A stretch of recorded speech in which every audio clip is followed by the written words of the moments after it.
So hi, welcome to a LawInSport Insight with me, Sean Cottrell. Today I'm joined by a good friend of mine by the name of Dikaia Chatziefstathiou. Is that correct? That's correct, son. Fantastic. She's a reader in Olympic Studies and the Social Analysis of Sport at Canterbury Christ Church University in Kent. Today we're going to be discussing cheating in sport on the back of all the scandals that we've had in doping and match fixing, and really just analyse what is it that makes people cheating sport, and does cheating in sport happen more than in other forms of, or walks of life? So, Dikaia, how are you doing? Hi, thank you. Fine. Yes. Thank you for the invitation. Thank you personally, and thank LawInSport as well. It's very nice to be here with you today. Fantastic. I wondered if you could just tell us, why do you think sports persons cheat? Well, in order to understand that, why sports people cheat, we need to understand sports people's identities. So what really makes the identities of a sports person, and especially at an elite level? We don't talk about grassroots sports only, we talk about cheating at an elite level. So we need to understand the identities of sports people, and they claim their identity through specific norms. And these norms are actually the norms of the sport ethic. So what means sport ethic? Sport ethic is actually what drives an athlete to act the way that they act. So this kind of drive is when they try to make sacrifices for the game. So the word sacrifice means really excelling and going beyond perhaps some specific limits. So some of those limits could actually be acceptable within sport context somehow, but not acceptable in society, or the other way around sometimes. And also they accept more risks, and they can play through pain, they can strive for distinction and excellence.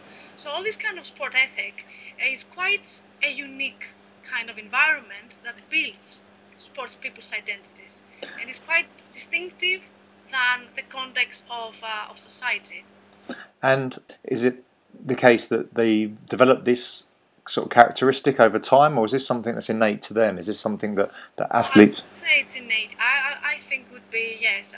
Well, definitely people carry their own identities before they play sport, but sport is quite a powerful vehicle for building identities. So through sport, individuals in general build specific traits and characteristics, and especially by doing elite sport, they build specific characteristics. So these ones are developed over time, I would say. And so this is a point in case then. So Armstrong and the Tour riders. And we're always surprised at how much these athletes push themselves through. And it's, to me and others, I guess, it seems like a living hell to just even do one stage of the Tour. And they do this for weeks. And then, obviously, there's more than just the Tour de France. When Armstrong was giving his admission, were you surprised by, one, what he said? And secondly, were you surprised by the characteristics he showed afterwards? And if you were, is this in keeping with what we would describe as the personality of a cheater in sport? Yes. Well, it didn't surprise me that he wanted to actually reinvent his image after cheating. He wanted to come across as a better person perhaps, and to give some justification for the reasons why he cheated. Well, personally, I think that this kind of confession did more damage to him than he would have expected before. Because when you really listen to his interview carefully, you will realize that actually he doesn't show any remorse for cheating. Yeah. He shows more remorse for actually being found. Yeah. Which for me this was quite upsetting, because he appeared that he regretted that he came back, not because he cheated when he came back, but because he was found that he cheated after his return. So for me, that was quite revealing. I didn't expect him to go as far, but of course, Lance Armstrong's personality and how he behaved over the years does really fall into place with his confession. It's not as surprising. Yeah. I just maybe didn't expect to go so far and to choose a specific person that he did. I mean, to Oprah Winfrey to do all this. Yeah. It was obvious movement for taking the sympathy vote from the public. And so if we're saying that someone like Lance in himself, and it's not surprising that he cheated, given sort of what the sport he was in, what he pushed himself through. Obviously, on one hand, though, we've got these other athletes who don't cheat, who are still elite level athletes. And what distinguishes the two types? Or I guess there's more than just two types. But really, if we're just saying, okay, we've got one hand, we've got the cheaters, in particular doping, or I guess match fixing as well. And then on the other hand, we've got these athletes who whilst they have all of the environmental factors to build them as a cheater, I guess, to lend itself to that type of behaviour. Well, What distinguishes them? yes. Well, first of all, there is this because of the sport ethic I mentioned earlier. In sociology, especially of sport, in my own discipline, there is this kind of argument that there is a tendency for overconformity with the norms of the rules. So there is a tendency for athletes to go beyond the norms. So if this means to actually really cause pain to their body and to really overtrain, perhaps they could even do that. So it may not be unethical as doping, but still could actually be not a normal, not within the norms, not a Right. behavior within the norms. So the sport ethic can cause ethical and unethical behavior of athletes that is actually just over-striving for this athletic identity. Now, to answer your question more specifically as well, so what distinguishes, as you said, I don't think that it's so binary like the cheaters and the non-cheaters. Yeah. It's more like a continuum. But I think what could help athletes to not cheat would be definitely education. Would be education in terms of respecting themselves first of all, and then respecting the other individuals from the same team or from opponents. Also, education for the coaches, education for the parents. You mentioned the key word before, you mentioned environment. When we talk about an athlete is never in isolation. An athlete always is in interaction Yeah. with the environment. So when we talk about education, this education shall be extended to the environment of the athlete to actually have all these values embedded in him and then to embody them into sport. So I guess we're saying that and as well you could say in cycling that environment wasn't a healthy environment, and it was an environment where, as Lance and others have said, everyone was cheating, and therefore it was actually, whilst it was unethical, it was deemed as acceptable because it was part of the norms of that sport.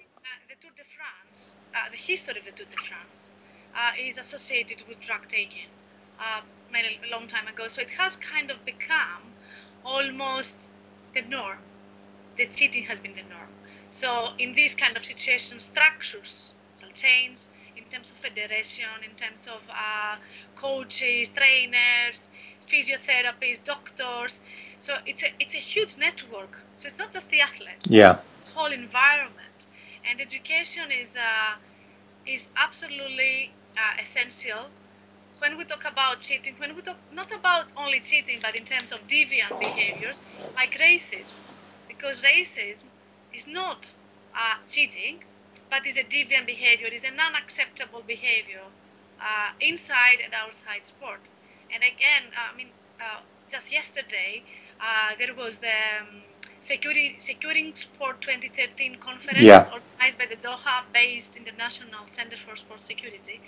And it was very interesting that there was the United Nations Secretary General on Sport for Development and Peace, Wilfried Lemke, and he emphasized education as a way to infuse respect and tolerance to tackle unethical behaviors in sport.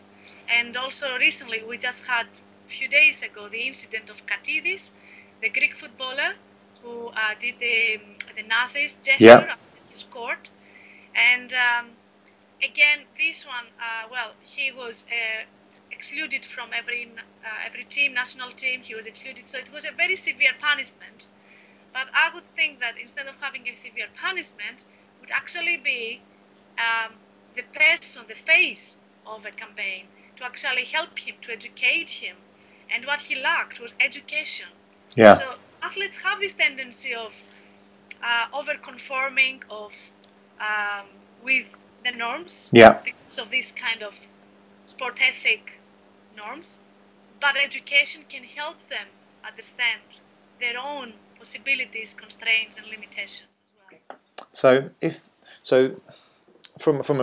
I work if I'm working sport as a coach or in a football club or sports team or a national governing body or international federation of some sort, what are the sort of, and there's no quick win obviously with these things, but what would you say are sort of 3 quick things that they should be looking to focus on in terms of education? Because education can mean so many different things, and it can take so many different forms. Where would you sort of give guidelines? As you said, it's not a quick fix. Okay, this is a slow process. So we talk about, first of all, we talk about education in schools.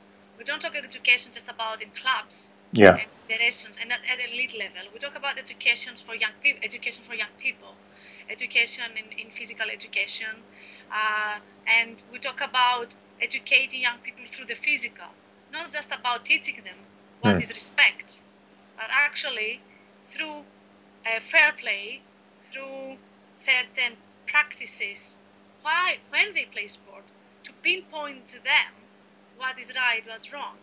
And I think education is better when it's actually shown in practice and shown through the physical from young age. So first of all, we need to start at early ages. And then when we reach the clubs, educators should flag up this. So first of all, elite athletes shall be exposed to theoretical education as well, and through the physical, but also to have some kind of seminars from specialists, from educators, to be exposed to what means racism. Many of the footballers, for example, may not really be aware of the different notions of racism. Racism is a very complex concept, term. So to be exposed to how they can avoid racism, how they can actually respect better the other person, and especially when we talk about clubs that they have international athletes. And I think this is what is happening recently in England with football. There has been an action to initiate this type of education, that is actually educators teaching about the values of sport with elite footballers in elite football clubs because of the recent incidents of racism in football. And so what was it? So there was two there, wasn't there? So there was one third one as well. Yeah. If you can. If that's 2 main things that they should be following, that's fine. I cannot save sport, right? Why not? Come on. There's a solution for everything. Definitely at the theoretical level, at the practical level, through the physical, through exposure, and of course media, if you want that as well. Many times media make or break heroes. They can actually be quite ruthless.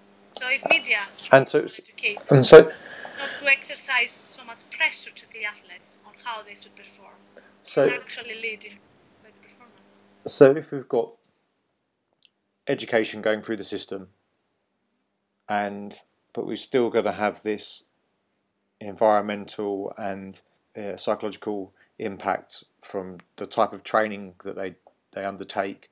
What is it? How can we then identify those who are more at risk of cheating? Is there a way?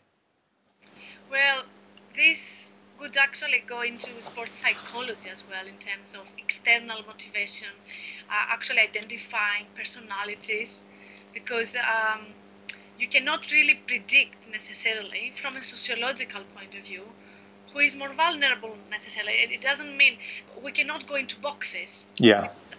This would be against my sociological nature. Yeah. I would like to say, well, this person, because it's coming from a deprived background, because of that, will actually cheat. Because we reinforce the stereotypes. So from a sociological point of view, I would be against to actually say, well, this is more vulnerable than the other. Yeah. To point a finger to specific individuals. But I think from a psychological point of view, perhaps there is this kind of, psychoanalysis, perhaps, I don't know, it's a kind of a different field that I don't necessarily understand, Yeah. but I can accept it into this, but it is a bit of a dangerous ground. I think education shall be applied to all, and we don't know under certain circumstances who is gonna take it all in and who is not. I think education shall be applied to all anyway, having faith that it will work. Yeah. Well, I think there's an agreement in the sports community that education is key. I guess the issue is of trying to work out how they apply it and practically deploy it is always the issue. Funding, resources, etc. Well, thank you very much for your time today. Did you want to take this opportunity? I know that you've got a book that you're promoting at the moment.